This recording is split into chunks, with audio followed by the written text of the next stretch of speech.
Bigay yan, hindi ko magamit-gamit. Hindi kasi kayo marunong. Hindi nga. Ganun yung gagawin ninyo. O, di ka, itutulak nyo pa ganyan. Oh. O, nakasara. O, siyempre, nasara muna. Tapos gagawin nyo, pipindutin nyo ito. O, yan, para kumawala. O, yan. Gusto ko yung gamitin, hindi ko nga lang magamit-gamit. Siyempre, ganyan. O, hindi na. Siya, sige. O, di ka Hi, Queenay. Ano naman nila? Hindi, bigla ko lang naisip, Ano naman na? kanina nung ako'y nagtututbrush, sabi ko ay, paano kapag ka, kunyari, ikaw ay nasa sa trabaho, o kaya kasama mo yung mga kaibigan mo, kasama ka trabaho mo, tapos, merong hindi ka aya-aya yung hininga. Sabihin na natin bad breath. Paano mo i-approach? Paano mo sasabihin na, kaya mong sabihin na, oy, Maris, Juan, bad breath ka. Yung, Ako, mahihiya namang kumprontahin na, hoy, di baho-baho ng hininga mo. Hindi ko kasama namang sabihin na, hoy, bahong-baho ng hininga mo. Hindi ganon. Yung, syempre, gagamit ka ng salitang maganda-ganda. Hindi ka aya-ayang, parang hindi ka aya-ayang. Hindi ko kaya, inay. Ay, kayo ho, sa daldal mong yan, di mo kakayanin. Aba, Pero kahit naman ako madaldal, ako may hiya ho. Aba, kahit ako. Kasi sa akin, walang kahiya-hiya sa katawan. Pero hindi, Kuinay. Yung, may naisip akong mabisang paraan. Paano? Abutan mo na rin. Teka. Hindi parang ganyan na rin ang ibig niyo sabihin. Sabi mo, baka gusto mo subukan, aring produkto kong aray. Ay, tapos, Ay, para saan ka aray?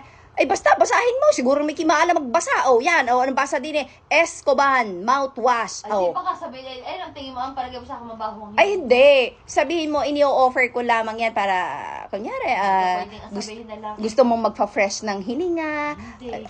Tama na yun eh. Siyempre, kaya may dala ka niya. Oh. Sasabihin mo na lang, ako'y may regalo sa iyo. Pag sinabi ting, mo ko regaluhan? Hindi, kasi ang aking inay, lagi siyang may regalo sa akin kahit wala namang okasyon. Di ka? Pwede rin. Pwede, mahina ka rin talaga nga.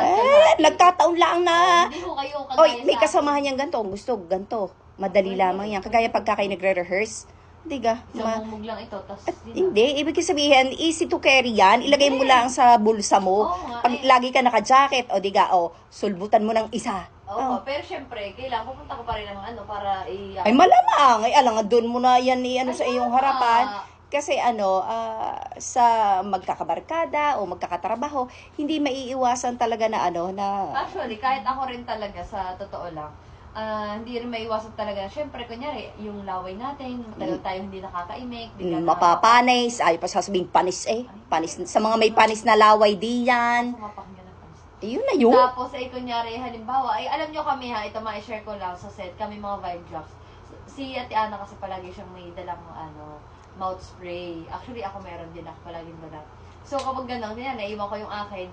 Kaming lahat na vibe jocks hiraman sa isang mouth spray. Wow, ang sweet niya naman. Kasi ang babae. babae. Kasi kakapatid na kami, yung teringa namin na vibe jocks. So, kami, for spray na lang. Bigla na lang kayo tatalikod at mag-spray na. Yun ang maganda rin nga, pang spray. Kasi tatalikod ka lang, kunyari, nasa pocket mo, o ayaw mong makita na nag-spray ka, yung, kumbaga, mabilis ang galawan. Oo, di nga. Ano ba yan? Escoban din. Escoban din kaya? Mouth spray, Escoban, meron din si Escoban. Meron din palang mouth spray si Escoban.